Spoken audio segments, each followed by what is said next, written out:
por seguirnos nuevamente en Agromin, webinar de Agromin. En esta oportunidad tenemos la conferencia del ingeniero Denis Butó de la empresa Veridisterra. El ingeniero Denis Butó es especialista en la gestión de proyectos, programas, recursos naturales. Ha diseñado, dirigido e implementado en varios continentes grandes proyectos y programas de desarrollo financiados por la cooperación internacional.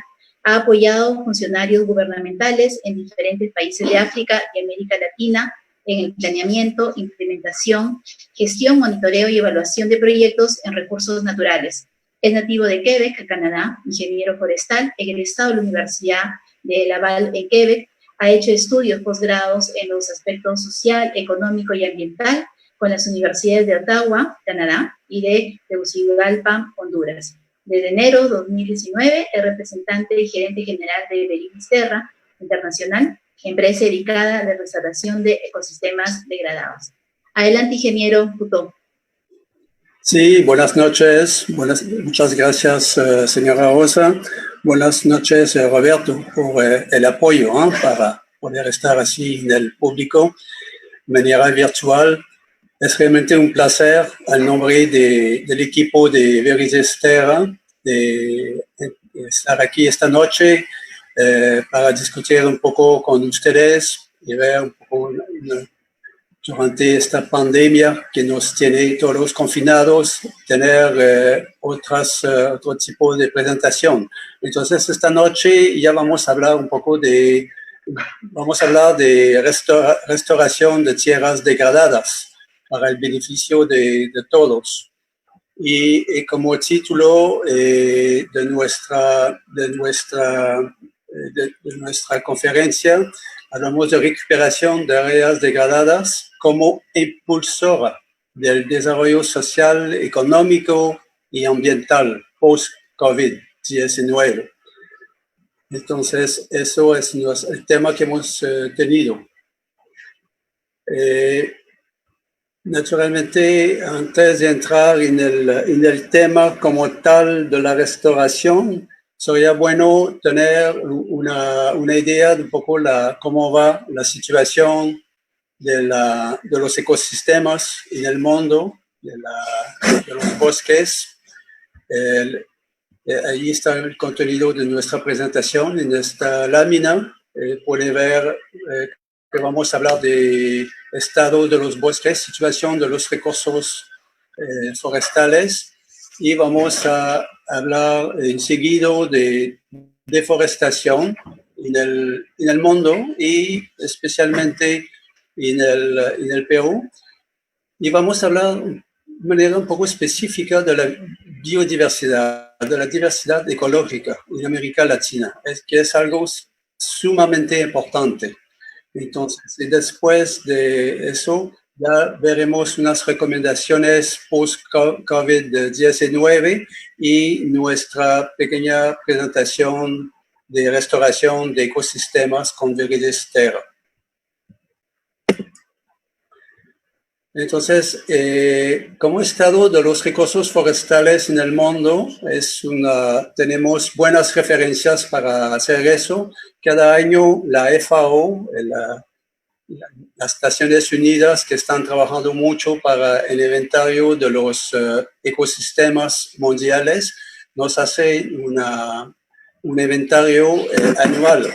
Y es un poco lo que estamos mirando en este mapa aquí, la distribución de los bosques en el mundo cubren 31% de la superficie terrestre mundial. Bueno, no están uniformemente distribuidos en el planeta. Se nota que en la longitud de los trópicos ya están la mayoría de los bosques tropicales, todo lo que estamos mirando en rojo, y la parte nórdica, la parte verde y azul son los bosques de Siberia, del norte de Canadá y los bosques templados también de Canadá y de Estados Unidos y un poco de Europa. Entonces ahí tenemos los 10 primeros países que tienen bosque.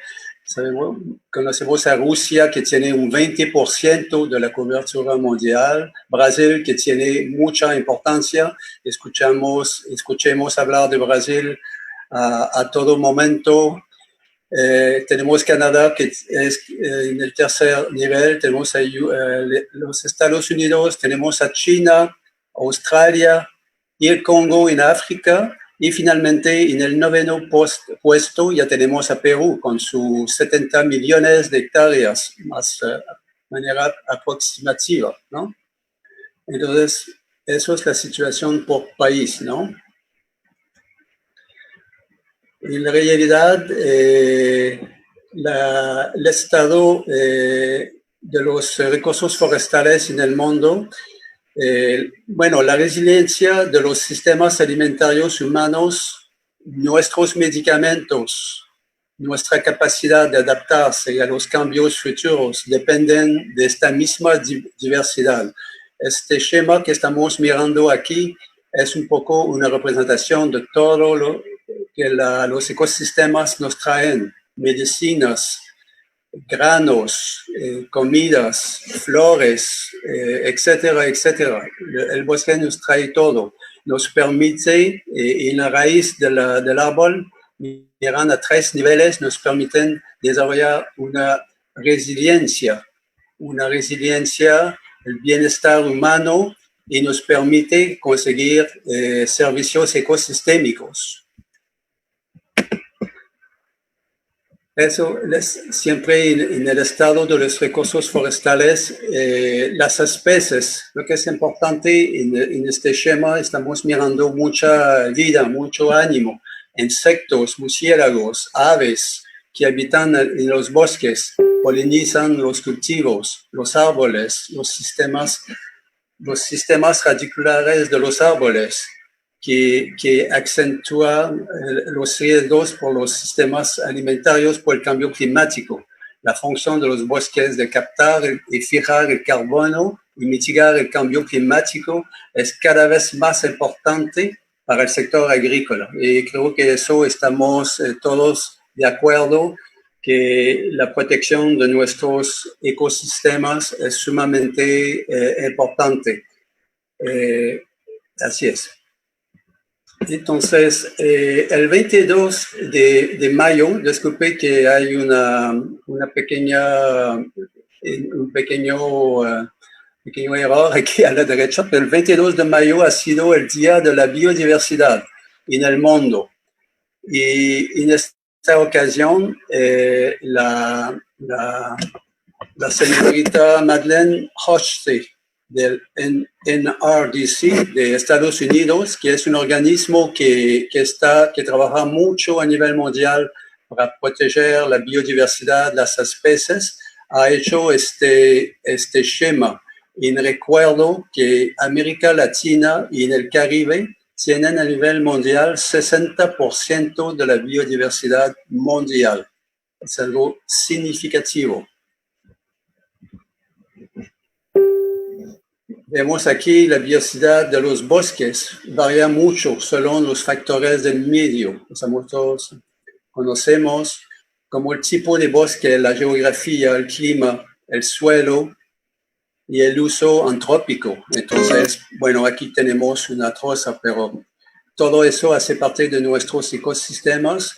Tenemos a los manglares ahí a la derecha, que es un ecosistema fabuloso que impide las inundaciones dentro de las tierras por sus raíces. La diapositiva anterior estábamos hablando de los sistemas de raíces de los bosques que permiten justamente este tipo de acción. Entonces, en los bosques de manglar, que ya tenemos mucho en el norte de Perú, en Puerto Pizarro, entre otros, pero hay un poco en todo el mundo, estos bosques permiten una alta reproducción de la biodiversidad, de las aves, de las conchitas negras que conocemos, una biodiversidad increíble gracias a este tipo de ecosistemas. Bajo ya tenemos el ecosistema de bosque seco, lo que cubre toda la parte norte, gran parte de la parte norte de la costa peruana.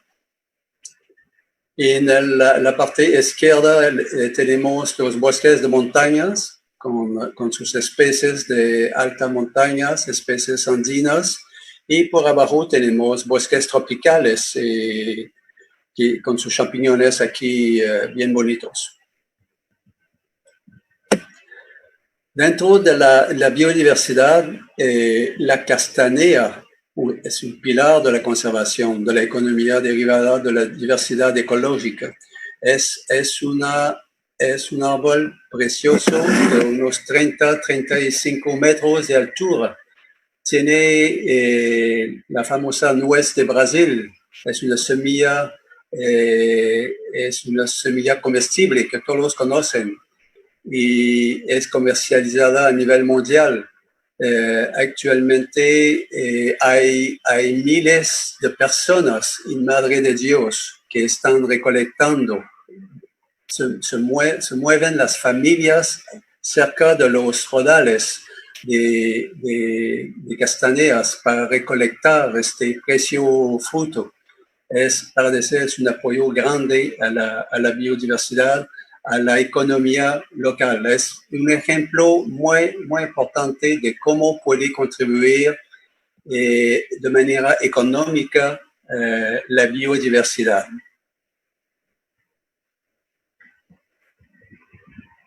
Estos,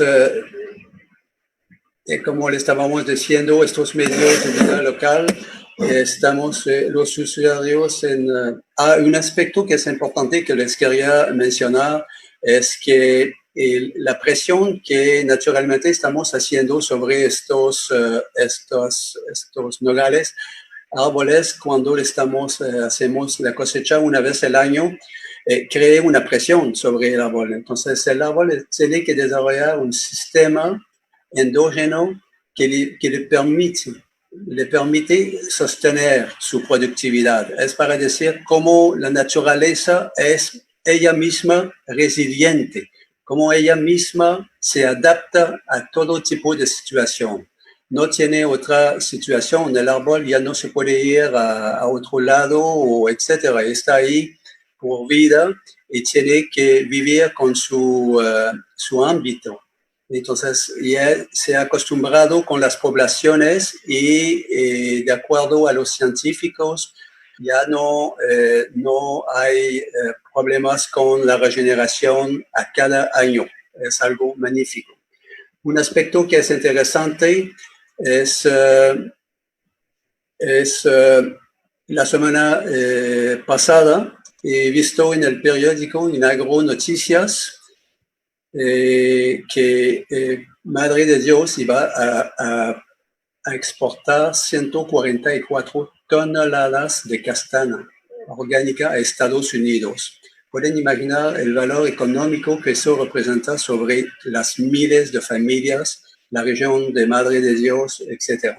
Es un caso bien interesante, ¿no? Es un caso que se viven en el inmediato.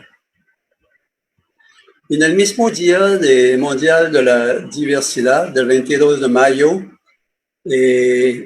ha sido una celebración para la fauna, para la naturaleza. En esta diapositiva podemos ver a los delfines que han regresado frente a Lima. Podemos ver las aves, las gaviotas que vienen por miles y miles de frente en las playas de Lima y hasta en el mismo río Rímac que está celebrando agua un poco más clara, lo que es fabuloso.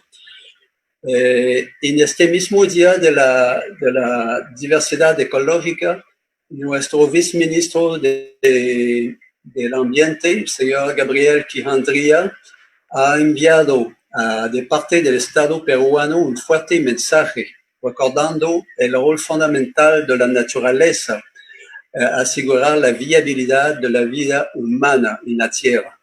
Es así que él decía en su mensaje: Durante los últimos meses, nuestra distanciación con la naturaleza ha creado muy bonitas imágenes en todo el mundo. Cielos limpios, ríos, mares y fauna silvestre recuperando espacios perdidos. La naturaleza ha tomado un respiro y ha demostrado toda su resiliencia y capacidad. Es una muy buena noticia, nos decía. Pero una vez que termine la pandemia, no se debe regresar con las mismas costumbres, porque el hecho que son estas costumbres que son la causa del problema que tenemos actualmente. Entonces es un poco una advertencia, ¿no? Que nos decía. Dentro de las acciones que tienen que ser emprendidas para corregir las tendencias, hay que unir esfuerzos, estrategias para un buen manejo de los recursos naturales, de los ecosistemas, de la fauna silvestre, de manera general, para evitar la erosión genética, lo que es sumamente importante, de especies nativas, dando una prioridad a la investigación, a la innovación y al desarrollo. Eso fue el mensaje que nos ha dado nuestro viceministro, el señor Gabriel Quijandría. Ahora vamos a ir con la segunda parte en la deforestación y degradación forestal. Tenemos aquí una lámina que nos da un poco una ilustración de cómo va la erosión, cómo va la degradación a un ritmo que es un poco alarmante, lo que contribuye mucho en la actual pérdida de la biodiversidad. Se estima que en 1990,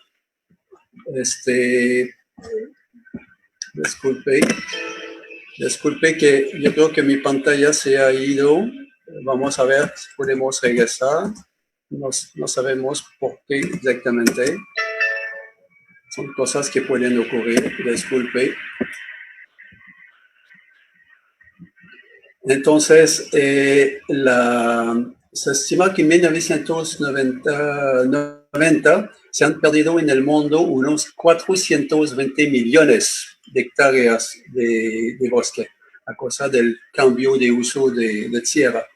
Pensé que, bueno, a pesar que la deforestación ha bajado un poco durante las últimas décadas. En el Perú, como indicativo, la tasa de deforestación del año 2019 sobrepasa un poco los 160.000 hectáreas. Entonces es algo significativo, ¿no?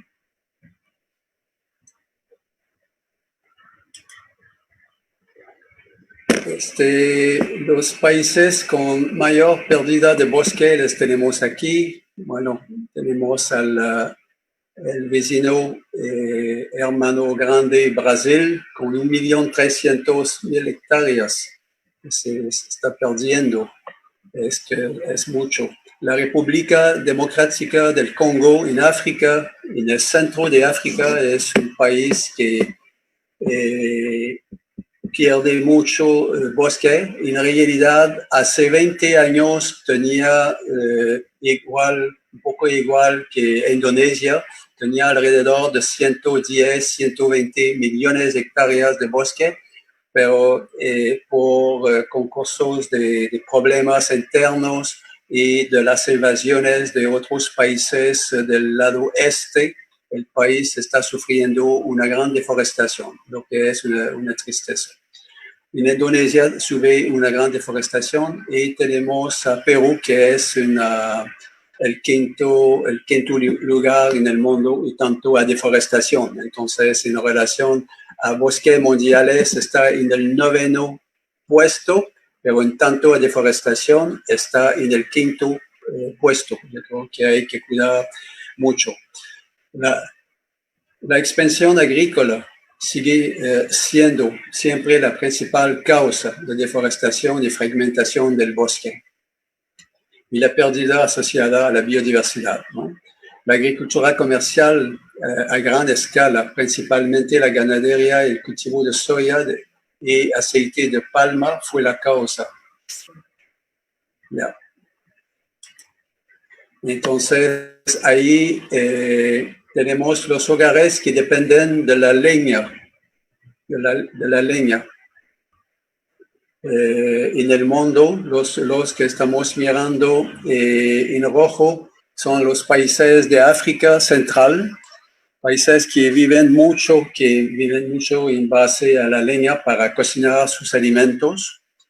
Y tenemos un poco del lado de Asia, los países más pobres del Asia del sureste y la Nueva Guinea, que está totalmente al extremo derecho.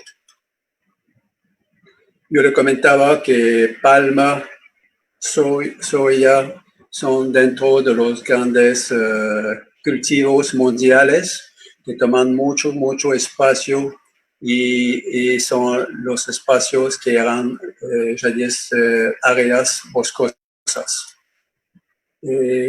Bueno, unas conclusiones sobre, sobre estos recursos forestales. Podemos decir que cubren el 31% del área terrestre mundial. La buena noticia es que la mitad de estos 31% son todavía intactos y un tercero son bosques primarios. Entonces, eso es una buena noticia. Son datos que nos vienen del estado de los bosques de FAO de este año. La pérdida, bueno, le hemos visto, la pérdida por el 90%.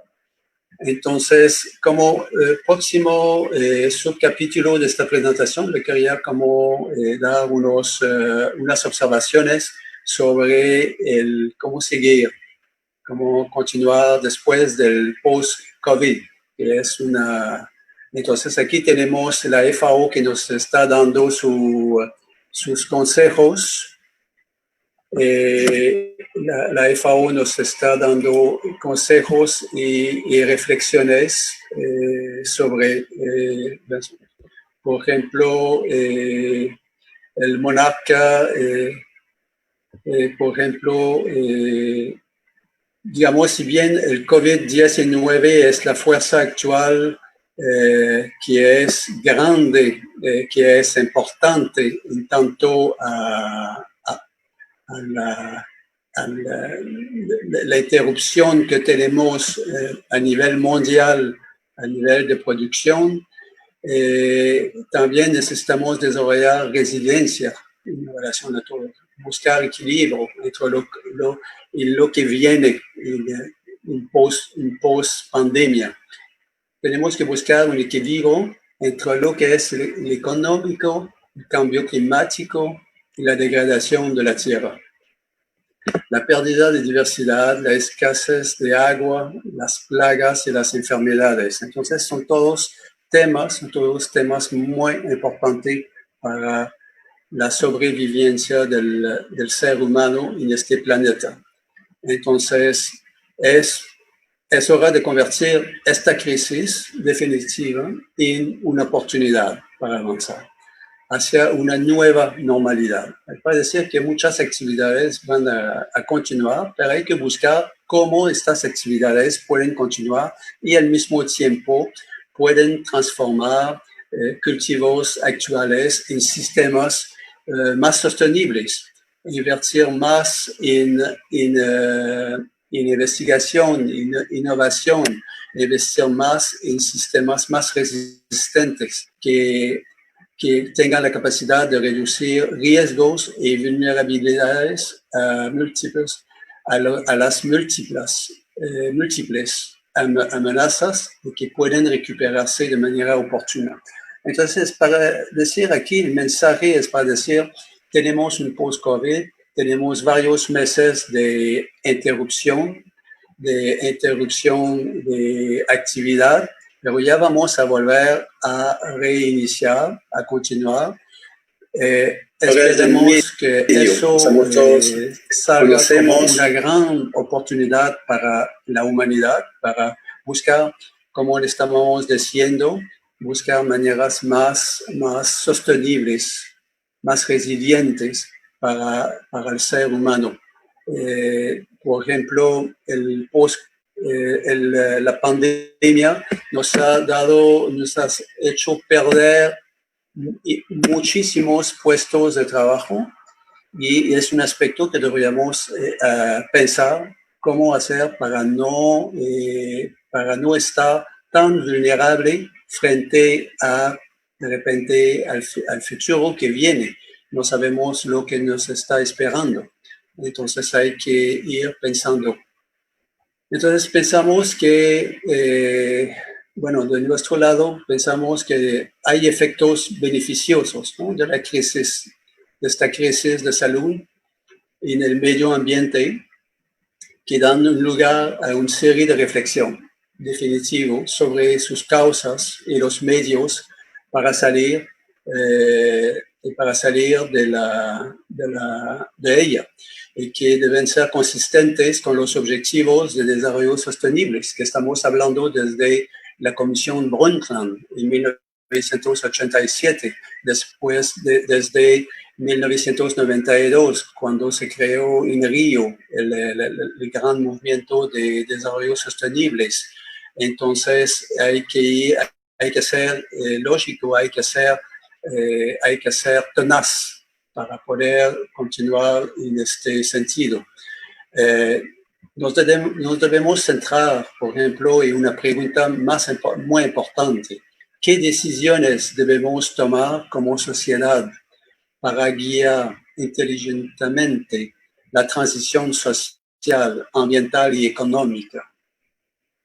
La crisis es una pregunta que estamos haciendo como persona, como grupos de personas, como asociaciones, como gobiernos diferentes del mundo, por ejemplo. Entonces, pero un aspecto que es muy importante es que cualquier respuesta global a la crisis de COVID-19, de nuestro punto de vista, va a tener que involucrar mucho a nuestras poblaciones y de manera más específica a los agricultores, a los que producen, a diseñar producción de cultivos como servicios vulnerables, pero esenciales. Ellos son responsables de aportar, de brindar la comida, la subsistencia de millones de personas en cada país. Tenemos que vivir, tenemos que buscar con estos agricultores, con estas poblaciones y buscar conjuntamente soluciones juntos. Según FAO, regresando un poco al estado de bosque, según FAO, la meta del plan estratégico de Naciones Unidas, que es de aumentar de 3% la superficie forestal para el 2030, no va a ser muy fácil a obtener. La iniciativa, aún de eso, la iniciativa 20 por 20, que es promovida por el World Resources Institute de Washington, un organismo internacional que está en Washington, propone restaurar 3 millones de áreas degradadas dentro de los países de Latinoamérica y del Caribe.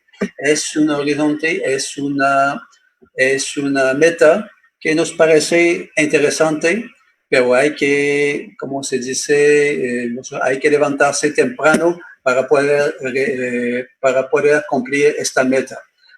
Restaurar y reforestar 3 millones de hectáreas en 10 años es un gran desafío. Entonces tenemos que trabajar fuerte en eso.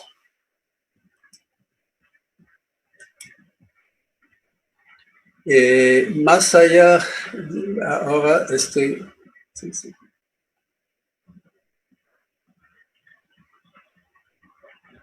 Ahora estamos llegando a la tercera parte de nuestra presentación que queremos comentar hoy sobre la restauración de ecosistemas degradados. La empresa Viridis Terra es una es una empresa canadiense, ¿no? Les voy a comentar. Pero es lo que nos va a permitir estabilizar ecosistemas degradados, recuperar suelos y ciclo del agua y productividad en el mismo sitio de los ecosistemas. Tiene que aportar a corto, mediano y largo plazos a la economía local, producción de productos agrícolas, frutas, plantas medicinales, condimentarias y madereras.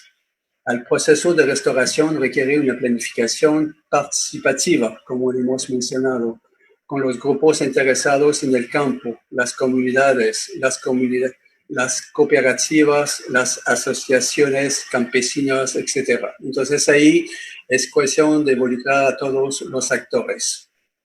Entonces estamos entrando con Viridis Terra.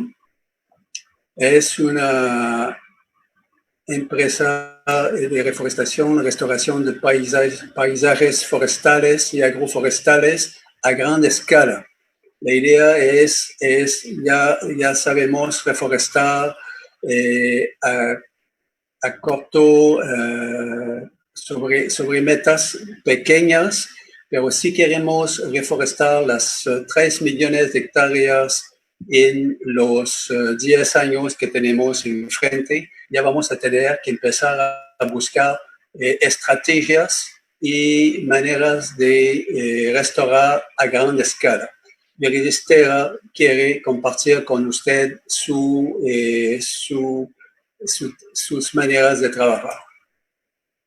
Entonces, Viridis Terra tenemos una parte del equipo que está aquí. Tenemos a nuestro fundador, Martin Baudouin, acompañado por el equipo que está en Canadá, y tenemos equipos también en el Perú. Tenemos un equipo, el Perú es el primer país que está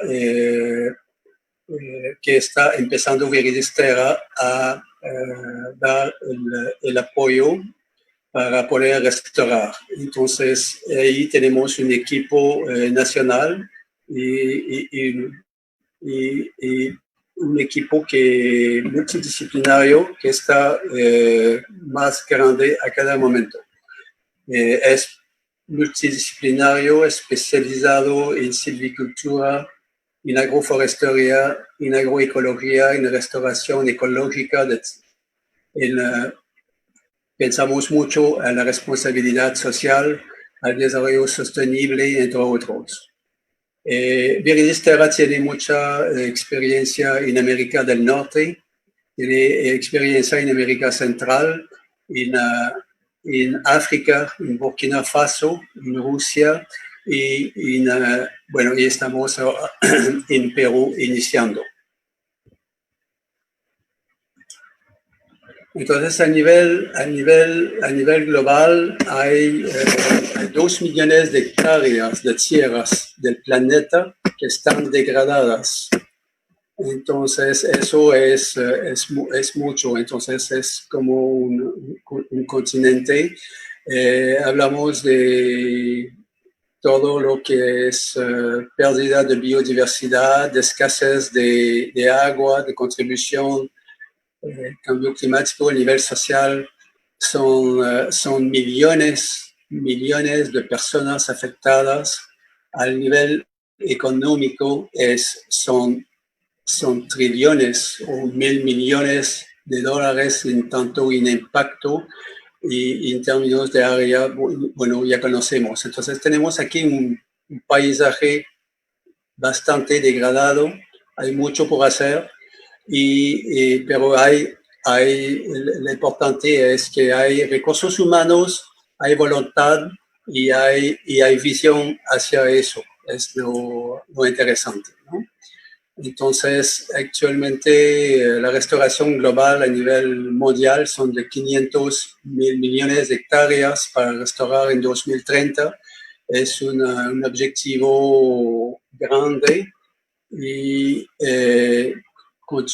hay que, bueno, yo personalmente yo pienso que debemos concentrarnos sobre la iniciativa 2020 del World Resources Institute, que me parece realista, más realista, y hay que darle duro para poder apoyar esta iniciativa a nivel local, a nivel nacional y a nivel del continente y del Caribe.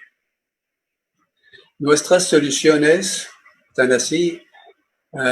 Mire, aquí tenemos en esta diapositiva, tenemos a la izquierda un poco un paisaje de manera ilustrativa, un paisaje que es degradado, que es con unas vacas por varias decenas de hectáreas, lo que llamamos la ganadería extensiva, y tenemos montes con erosión fuertes, tenemos la pérdida del agua que se va por el mar sin ser un uso. Entonces la idea de la restauración, como se ve en el plan número de la derecha, es ir a reforestar, a restaurar, y ahí tenemos la restauración con plantaciones, porque es el primero que nos viene a la idea. Pero uno de los aspectos que estamos pensando nosotros es que las poblaciones con las cuales que tenemos que trabajar en los campos necesitan vivir durante el tiempo que van a crecer las plantaciones. Entonces, por eso Viridies Terra está proponiendo acompañar estas plantaciones con sistemas agroforestales que nos permiten de tener sistemas mucho más accesibles al ser humano, a las poblaciones locales a corto y mediano plazo. Las plantaciones, sabemos que tenemos que ir, bueno, hay especies de plantaciones, por ejemplo, de bolaína, que pueden ir a los 6, 7, 8 años, pero la gran parte de las especies nativas que conocemos necesitan como 15 a 20 años para crecer y para tener diámetros aceptables y tener rendimientos que vale la pena, ¿no? Entonces, mientras tanto, ya tenemos que instalar sistemas agroforestales para poder acompañar, para que ellos puedan acompañar en su productividad a las poblaciones locales. Entonces, aquí ya vamos a apoyar estas poblaciones con estos sistemas. Le comentaremos un poco más tarde seguramente sobre los sistemas agroforestales, todo lo que les pueden traer, veremos en los próximos schemas aquí cómo. Entonces, nuestras soluciones son de 3 niveles: ambiental, social y económico. Entonces, ambiental, por eso estamos hablando de resiliencia, de la naturaleza, de mitigación, de adaptación al cambio climático. Entonces, buscar las maneras como los sistemas ya pueden apoyar al ambiente a restaurarse, a restablecer un equilibrio. También el aspecto económico a la derecha es desarrollar oportunidad de economía verde. La idea de Viridies Terra es crear sistemas económicos con las poblaciones. Lo que queremos con ellas es ver con ellas qué tipo de cultivos vamos a desarrollar para tener dinero que vamos a invertir con ellas en plantaciones de corto, mediano y largo plazo, como estábamos mencionando. Y ya al momento de cosechar frutas, cosechar árboles de corto plazo o de largo plazo, ya tendremos que dividir estas inversiones que hemos puesto para redistribuir en el aspecto de las poblaciones y de los inversionistas. Entonces, es el aspecto económico que calculemos que es muy importante. La gente debe responsabilizarse y ver cómo es importante tener su sistema, su finca, pero que está generando ingresos económicos. Y todo eso, estos dos aspectos ambientales y económicos, naturalmente nos permite a nuestras poblaciones empoderar a nuestras comunidades locales, a nuestros grupos. Entonces, la idea es la idea de Biodisterra de los Reyes. Entonces, tenemos aquí nuestras tecnologías. Estamos utilizando, vamos a traer tecnologías vamos a utilizar las tecnologías que existen en el Perú, primero. No vamos a recrear cosas que ya existen, pero vamos a tratar de apoyar y de complementar estas tecnologías, biotecnologías.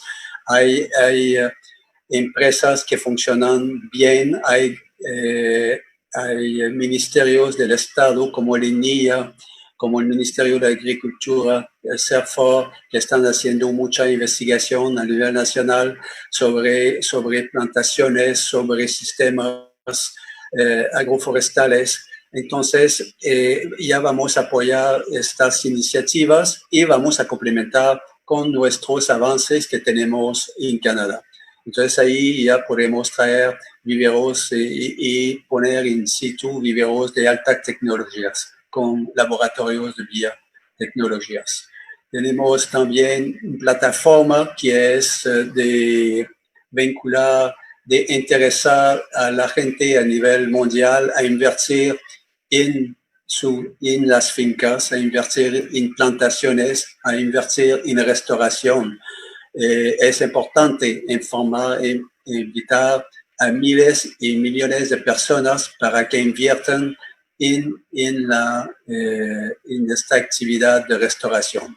Entonces, vamos a tener sistemas de gestión de datos operativos digitales. Vamos a tener todo eso sumamente cerca para que vamos a tener sistemas de intercambio.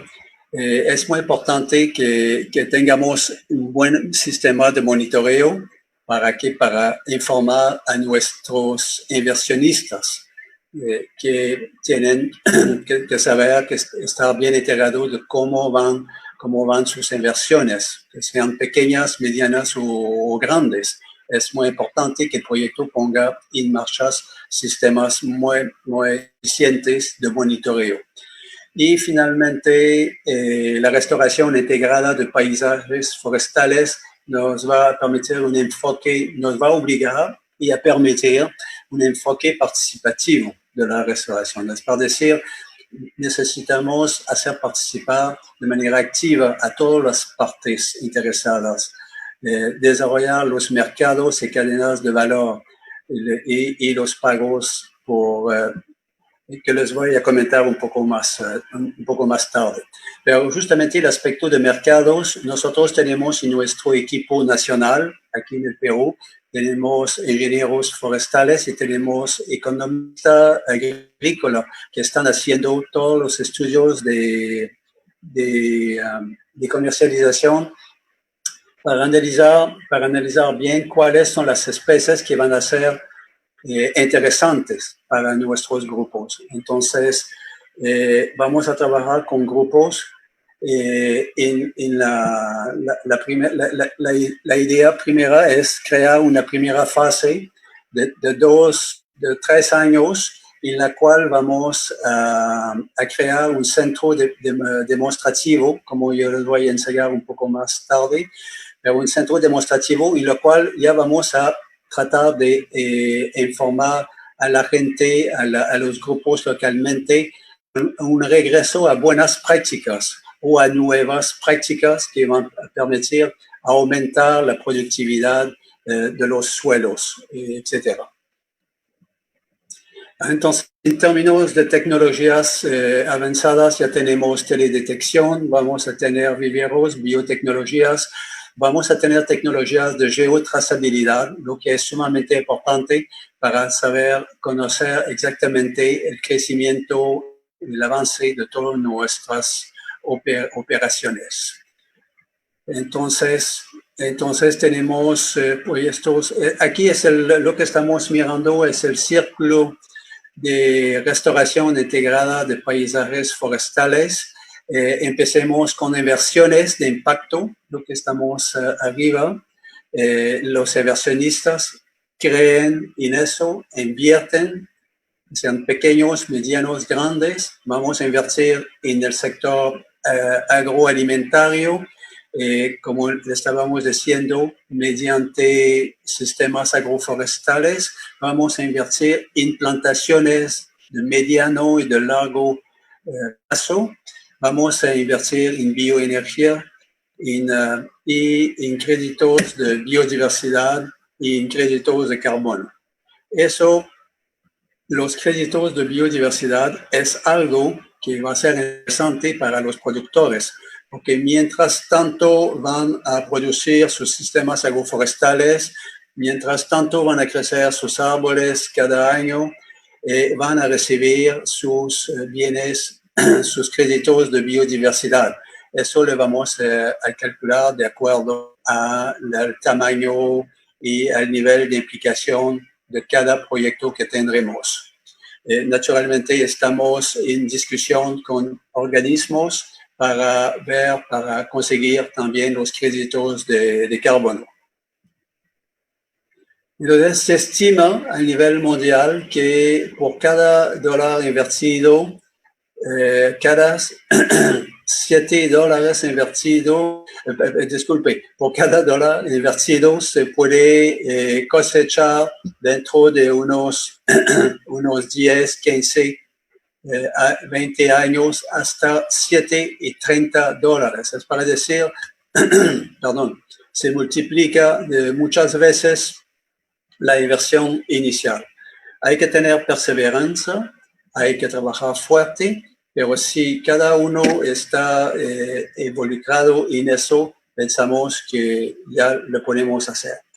Finalmente, le estoy mostrando en este pequeño mapa a donde Viridisterra está desde 1 año y medio trabajando. Hemos empezado en Pucallpa, en Ucayali, trabajamos con la comunidad nativa de Senchi-Roca, que está entre Ucayali y Huánuco, y trabajamos con el bosque de Dantas, que es un bosque, una reserva que pertenece a la Universidad Agraria La Molina.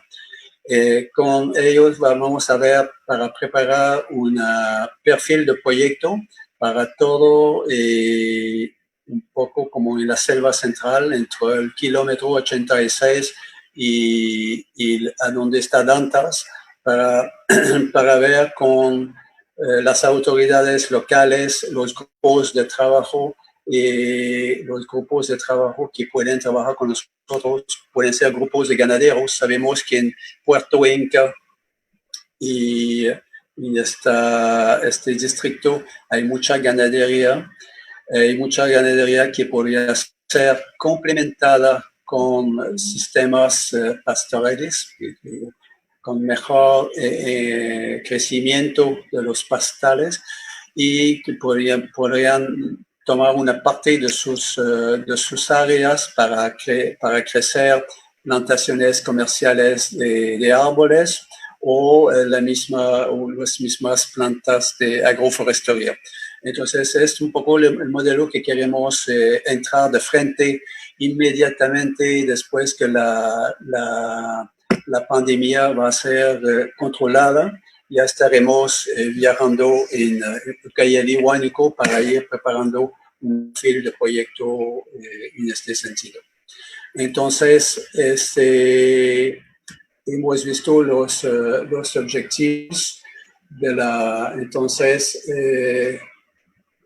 bueno, nosotros tenemos como objetivos establecer, como le hemos mencionado, un centro demostrativo con vitrinas de proyecto venir, invitar cada semana unas 20, 30 o más personas para que venga a compartir y a compartir sus experiencias y aprender nuevas prácticas para que vayamos mejorando las condiciones del terreno.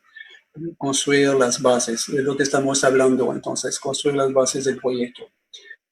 Entonces, eso estamos pensando en desarrollar mercados y cadenas de valor de productos forestales y agroforestales. Eso lo hemos mencionado cuando hemos hablado de los bonos de carbono. Tenemos que establecer todas estas cadenas productivas. Entonces, sobre eso voy a saltar. Eso es un centro demostrativo que le quería comentar. Es algo que hemos vivido personalmente en otros países de América Latina, que ha funcionado muy bien y que ha recibido una gran aprobación, una gran aceptación de parte de las comunidades, de parte de las universidades, etc. Entonces, nos ha permitido realmente cambiar el paradigma de que era la deforestación, etcétera, la degradación, hacia un paradigma que es hacia una mejor restauración. Al inicio, por ejemplo, cuando estábamos trabajando con esta gente, la gente nos decía que estaban quemando el bosque porque tenían que traer comida para sus hijos sobre la mesa.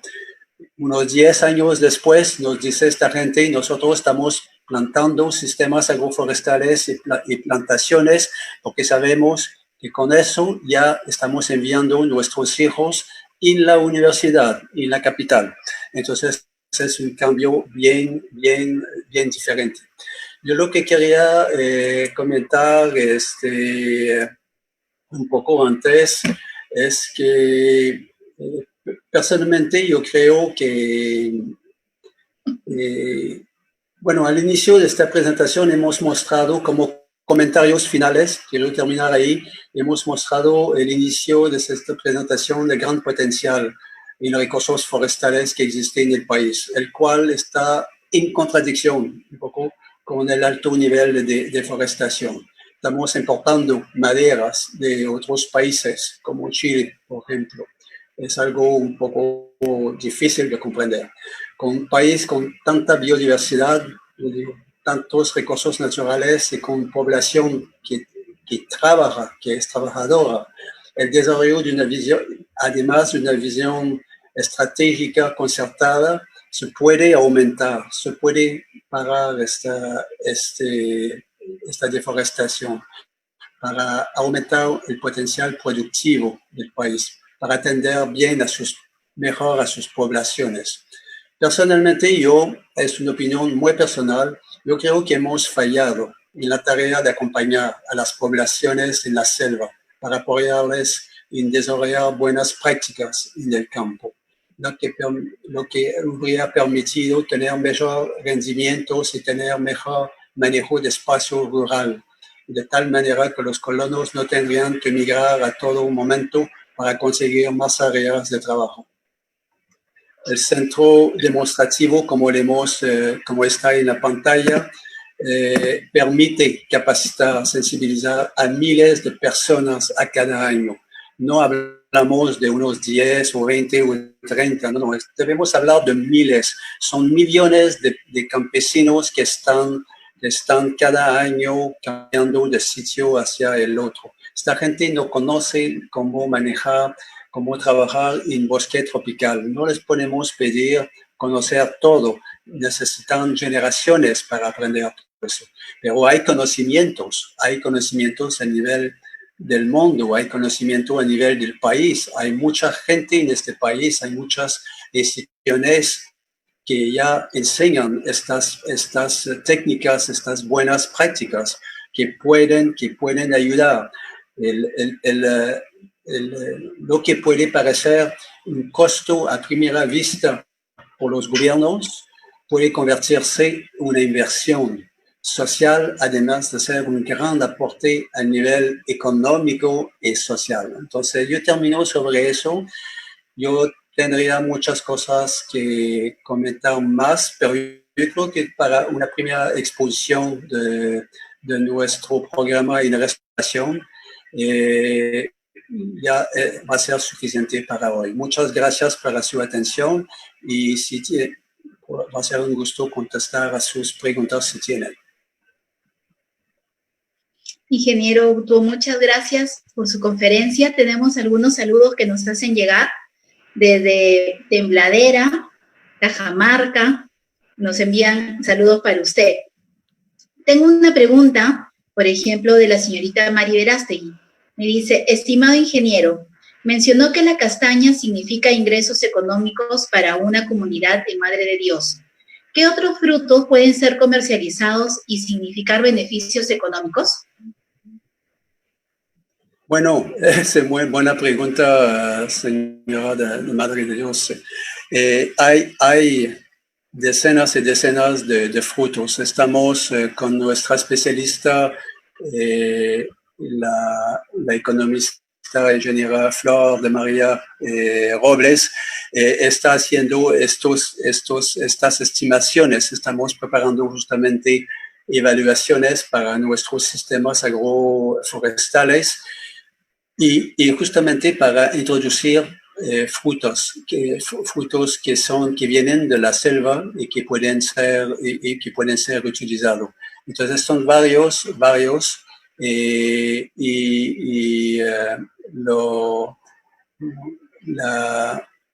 estaremos yo le comentaré por escrito. Si me puede dejar su correo electrónico, por favor, le vamos a contestar por escrito sobre la gran cantidad de frutas que podrían ser beneficiosas para las poblaciones. Ingeniero, tenemos otra pregunta, bueno, tenemos también un comentario, antes que otra pregunta de la señorita Margarita Flores Cárdenas. Qué buena noticia que se recuperen las zonas degradadas, está bien para el ecosistema y la regulación para el medio ambiente. Tenemos otra pregunta de Miluska Blas León. Buenas noches, gracias por su ponencia. Sabemos que las áreas degradadas son extensas y poder recuperar genera un gasto económico. Entonces, ¿qué factores contribuirán para recuperar áreas degradadas? Perdón, por favor, ¿cuál es qué país contribuirá o cómo es? Dice, sabemos que las áreas degradadas son extensas y poder recuperar tener un gasto económico. Entonces, ¿qué factores contribuirán para recuperar áreas degradadas? Bueno, actualmente hay una coyuntura mundial que nos permite, que es favorable. Tenemos fondos internacionales que ayudan mucho en eso, el fondo climático, fondos de los bancos, pero tenemos también cada país, como el país tiene también sus inversiones en este campo. Entonces, como factores, yo creo que es importante tener una visión concertada, una visión que es participativa y concertada, un poco como decía nuestra ministra de Agricultura esta mañana en una conferencia que escuchemos. Él hablaba de un enfoque colaborativo. Entonces, uno de los aspectos que es muy importante es tener este acercamiento colaborativo con todos los grupos, las asociaciones y los grupos de poderes en el país para concientizar, para ver cómo podemos involucrar a las fuerzas vivas y reales en el país. Yo pienso que hace parte de los factores muy importantes. Hay otros factores que son importantes contar sobre la capacidad humana. Yo de experiencia tengo varias décadas de trabajar con la gente en el campo y la gente es un gran valor, es uno de los factores más importantes. Cuando está apoyada, que se siente apoyada, nos trae muchas ideas y le podemos traer muchas ideas. Entonces, es por eso que yo decía que uno de los factores que es importante es regresar al campo. Yo pienso que es el común denominador. Hay que regresar con proyectos de campo. Hemos invertido de repente durante los 20 últimos años mucha energía y mucho dinero en hacer mucha planificación y cosas así. Hay que acompañar a nuestra gente. Es el factor clave para mí, acompañar a nuestra gente.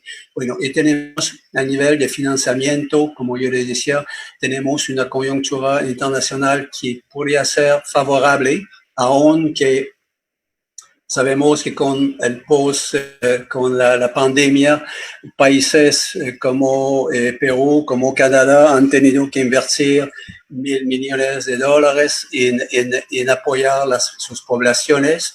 En Canadá estamos estimando que eso nos va a tomar años y años a recuperar el déficit. Me imagino que muchos países están en estas condiciones, pero la causa de esta pandemia es en gran parte por la gran degradación que conocemos a nivel mundial. Entonces hay que recuperar eso.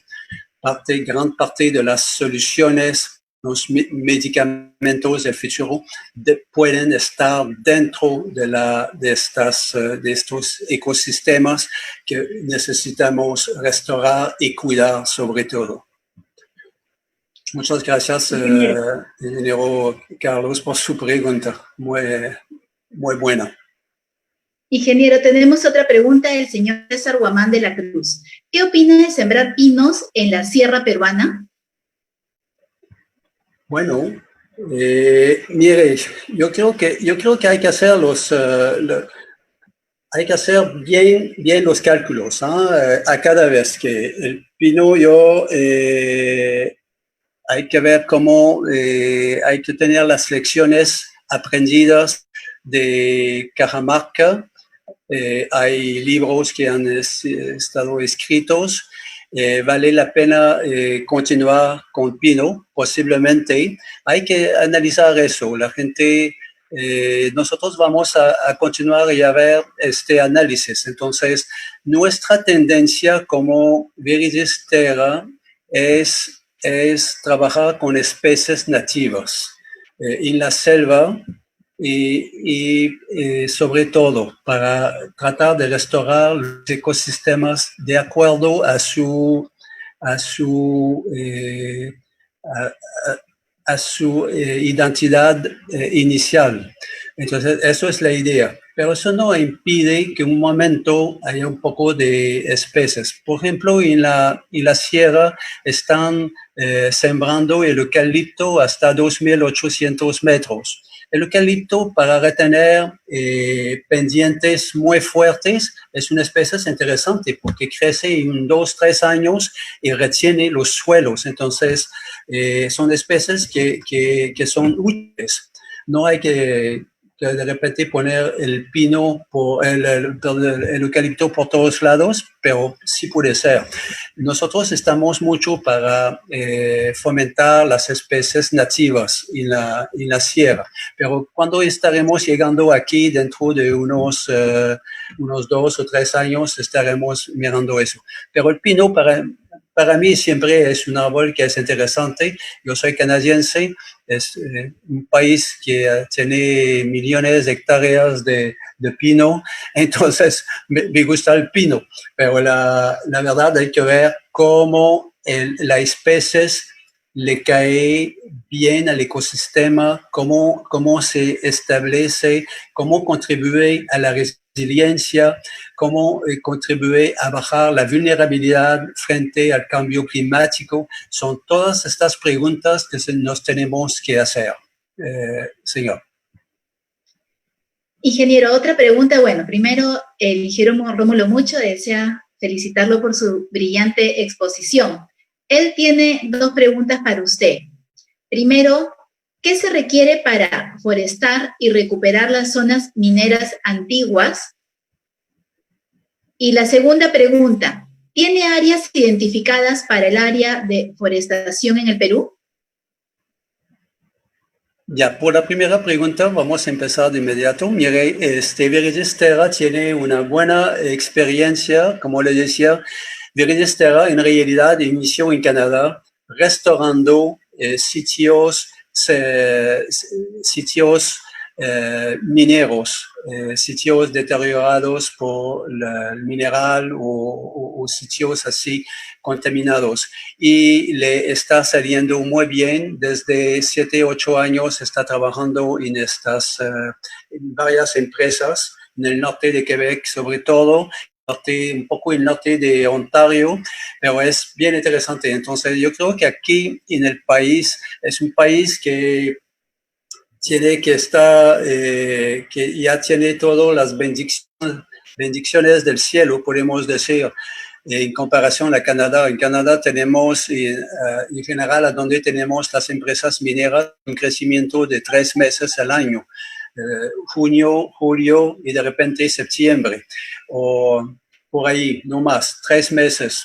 Mientras tanto, aquí en el Perú se crece todo el año, hay sol todo el año, hay luminosidad, entonces es algo fabuloso. Entonces es una cuestión de adaptar las especies para restaurar las áreas alrededor de los sitios mineros. Estamos en discusión, ingeniero Rómulo, con ciertas empresas mineras para ver y empezar de repente después de la pandemia. Hemos empezado estas discusiones en los meses de enero, febrero y estamos en discusión con ellas para restaurar con nuestras metodologías y nuestras especies estos sitios. Eso va a ir de manera progresiva, pero lo interesante es que lo que estamos proponiendo también a las empresas mineras no es únicamente cerrar el sitio como con especies para cerrar el sitio contaminado o cerrar el sitio de manera definitiva, pero estamos pensando también que se puede invertir en sistemas para las poblaciones que viven alrededor. Para las poblaciones, mire, yo pienso personalmente que cada recurso tiene su identidad. Por ejemplo, un recurso forestal es renovable, se renueve. Entonces, por eso que estamos hablando de restauración en la selva, de la restauración de ecosistemas en la sierra, en la costa, porque estos ecosistemas se renueven. El recurso minero como tal no es un recurso que es renovable, pero tiene gran calidades. La gran calidad es que está aportando grandes cantidades económicas al país. Entonces, mediante con las empresas y una combinación con las poblaciones, se pueden instalar plantaciones agroforestales, como les he explicado, agroforestales, plantaciones a corto, mediano plazo. Hay especies para la sierra que son específicas para eso. Y de esta manera, el dinero que va a invertir en la industria minera va a ser convertido en un recurso que va a ser renovable, un recurso agroforestal, unas plantaciones, y eso va a crear una resiliencia a nivel de la población local, va a crear puestos de trabajos permanentes después que la mina va a terminar gradualmente dentro de 10, 15, 20 años sus actividades. Entonces es algo sumamente interesante que se puede hacer. Yo creo que la segunda pregunta era en relación, si no me equivoco, señora Rosa, en relación a áreas identificadas. Sí, áreas identificadas para la forestación en el Perú. Sí, actualmente necesitamos, no tenemos tiempo para perder mucho, tenemos que demostrar rápidamente a al país que el sistema Viridis Terra está funcionando. Entonces, hemos identificado en la selva central, entre Ucayali y Huancayo, en esta marginal de la selva, trabajar con los grupos por ahí, trabajar con una comunidad nativa, para como Cacataibo, que es de Senchiroca, trabajar con Dantas, que es de la Universidad de La Molina, y trabajar con ellos para justamente restaurar y establecer nuestros centros demostrativos. Nuestros centros demostrativos no son específicamente centros de investigación pura, pero son centros demostrativos, a donde la gente viene con sus ideas, participa y los profesores, ellos apoyan, etc. Y la idea de estos centros demostrativos es tener gente localmente que va a ser los profesores de mañana. Es para decir que un campesino que va a ir ahí podrá tener un campesino como docente y podrán hablar ellos mismos de tú a tú. Es para decir que es una manera pedagógica muy interesante y que da sus frutos. Nosotros estamos convencidos de eso. Entonces, por ahí estamos empezando, queremos resultados dentro en la selva, todo crece rápido, hay que ir planificando bien, estamos trabajando actualmente con 3 empresas de comercialización, con Candela, con Cocomar, con Wawasana, con Dimper, para ver la comercialización de nuestros productos. Estamos pensando cuando hay problemas de valor agregado, si sembramos piña, porque la piña, por ejemplo, es una fruta que se va a cosechar a los 15, 17 meses. Entonces, si hay miles de toneladas de piña a transportar desde Huánuco, Huancayo, ya tenemos una empresa de comercialización que está dispuesta a venir en Puerto Inca, en Chungaro, a donde ya hay una cooperativa, instalar toda su infraestructura, hacer deshidratación de la fruta y estamos pensando hasta hacer el polvo con las frutas, si la deshidratación no hay suficiente mercado. Entonces, ya estamos poniendo la comercialización dentro de nuestras prioridades adelante de nuestra planificación para para asegurar que los planes que vamos a planear con las comunidades van a ser sostenibles. Es para decir que una vez que tengamos la productividad, ya tendremos mercados asegurados de antes. Ingeniero, nos envían más saludos desde Incahuasi, Lambayeque, también desde Chupuyú, en Jauja, Junín. Tenemos otra pregunta, ingeniero, del señor Carlos Alberto Guanilo León. ¿Es producente sembrar eucaliptos en las áreas de recuperación, sabiendo que estos plantones ponen en peligro los recursos hídricos? ¿Alguna novedad? Saludo desde Pacasmayo. Bueno, ya sabemos que el eucalipto tiene una sed grande, entonces es conocido, es una especie que es interesante, como le mencionaba, que podríamos utilizar, hay que utilizar con cierta moderación. No establecer un rodal de eucalipto, a mí me parece que sí, tiene que tener una alta justificación para hacerlo, tiene que tener acceso a mucha agua, que es gratuita, que no impide a las comunidades, que no es el agua de las comunidades y todo eso. Entonces, todo este tipo de planificación tiene que tener en cuenta la inteligencia campesina, tiene que tener en cuenta la experiencia del campo y de los científicos. Ya tenemos cientos de estudios hechos sobre sobre el eucalipto, sus capacidades. Nosotros estamos pensando más por el momento como organismo de inversión en el país, estamos pensando más a trabajar con especies nativas para poder restaurar los ecosistemas de acuerdo a su identidad, como yo le decía, a su capacidad, conocer cuáles especies estaban ahí.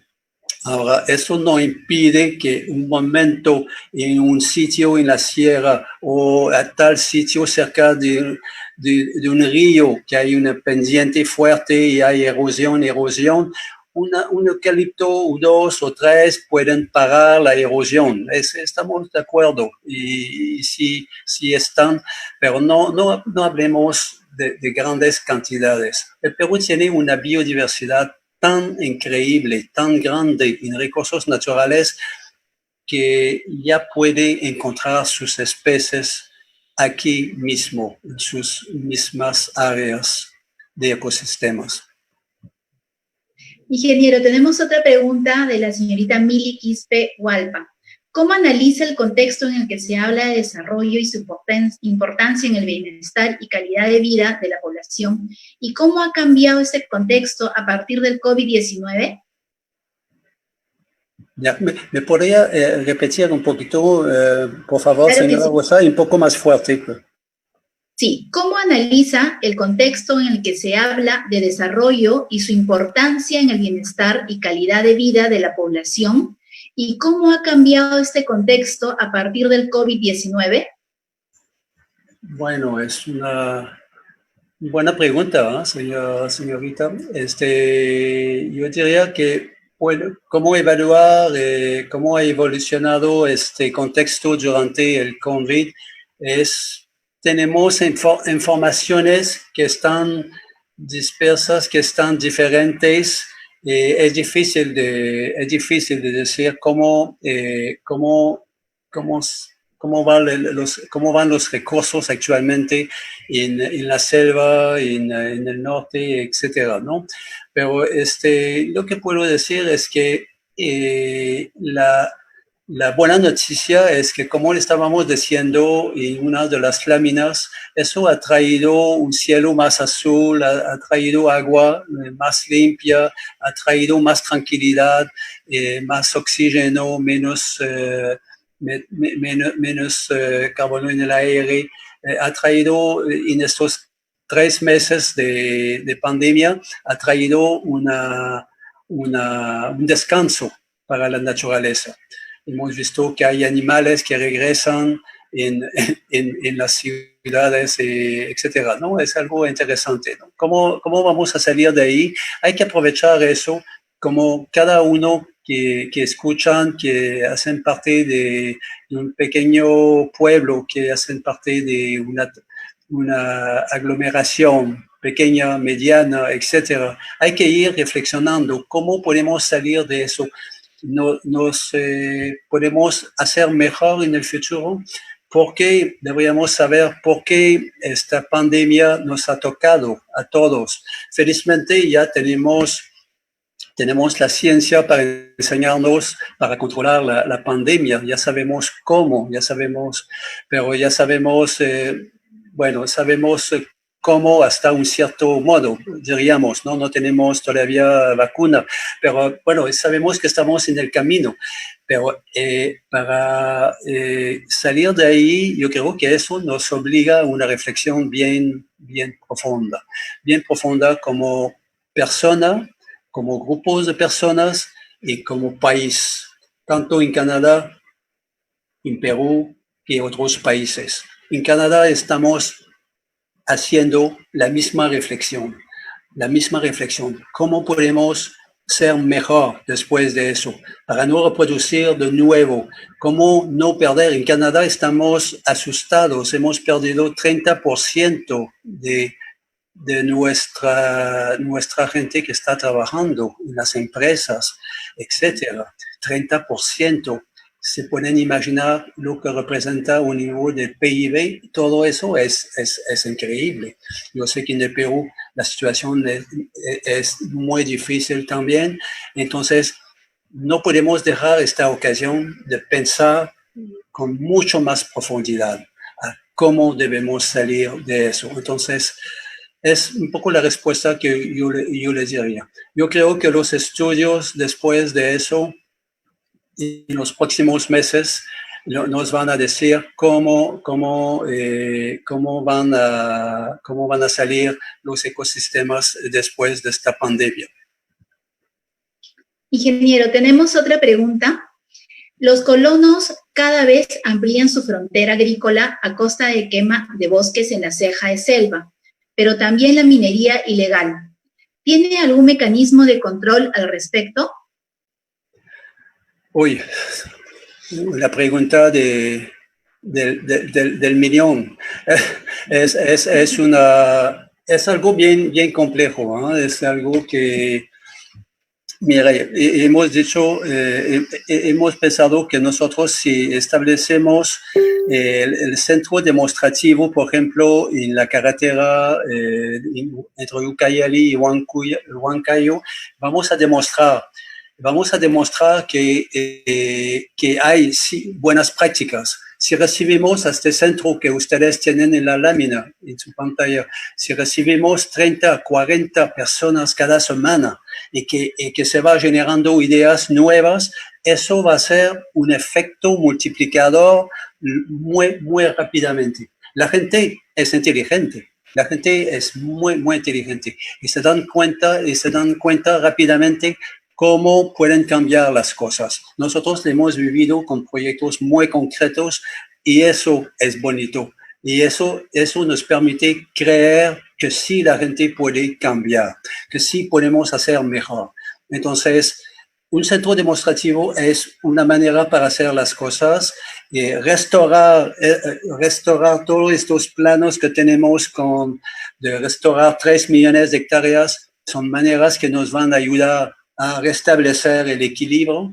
Y yo diría, a donde hay minería ilegal, hay que, yo sé, estuve en La Pampa a varias ocasiones, en Madre de Dios, es realmente una pena caminar por allí, pero el lado positivo es que hay bosques todavía que viven, que están en pie, que viven de cada lado de esta pampa. Y ahí he podido entrevistar por varios días gente que está ahí desde 10, 15, 20 años, gente que han renunciado a hacer minería ilegal y que ellos están continuando con sus sistemas de producción. Por ahí hay mucha piscicultura, el famoso peco creo que es... que me recuerdo que es un poco como una tilapia, un poquito más pequeña, pero un pez muy rico y que de agua dulce. Y hay gente que quiere continuar. Entonces, ahí un centro demostrativo sería algo sumamente interesante porque permitiría a estos agricultores, a ellos, de ser los profesores futuros de este centro y de comunicar su visión, comunicar toda su pasión de la agricultura y decir y hacer que se olvide este problema. El problema de la minería ilegal tenemos que ver cómo a nivel macroeconómico eso se puede arreglar. Eso nosotros a mi nivel personalmente no tengo soluciones para eso, pero lo que tenemos soluciones hay que buscar cómo la agricultura, la agroforestería, las plantaciones pueden derrotar eso. Yo le quería decir también que en Canadá, en Estados Unidos, hemos tenido hace 120, 130 años, hemos tenido nuestros problemas con la minería ilegal. Hemos tenido lo que llamaba Gold Rush, la precipitación hacia el oro. Se han escrito libros. Y yo personalmente, como interés, he buscado he buscado en muchos estudios y no es sencillo. Y yo me he dicho, ¿cómo hemos hecho en Alaska? ¿Cómo hemos hecho en California para restablecer la normalidad en estos sitios? Si hoy son sitios muy sanos, muy bonitos, muy interesantes. ¿Cómo hemos hecho? Entonces es poco a poco, por la institucionalidad, por las leyes, por la persuasión. Por ejemplo, cuando hablamos de convencer a la gente en agricultura, la agricultura es un proceso sobre 5, 8, 10 años. Pero eso, justamente, cambiar estos enfoques de minería ilegal va a tomar 20, 30, 40 años. Entonces, yo creo que eso hace parte de las soluciones del futuro. Entonces, hay que tener fe que las cosas van a cambiar.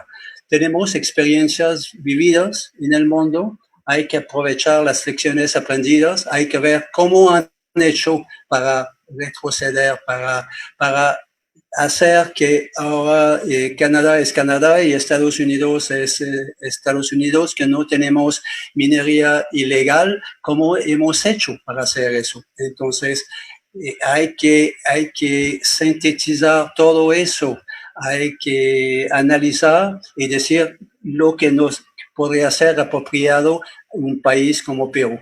El gran problema de Perú es que es un país demasiado rico. Le han dicho muchos grandes exploradores, Humboldt, Antonio, Raimondi.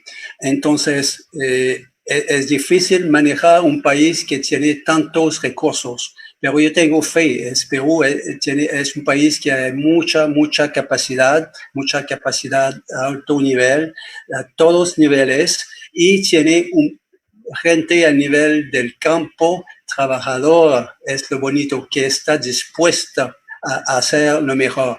Y si se le están ofreciendo buenas maneras, buenas prácticas, la gente va a cambiar. Ingeniero, agradecemos su tiempo, su exposición. Tenemos un último comentario que nos está haciendo una señorita, Sucaire Ramos.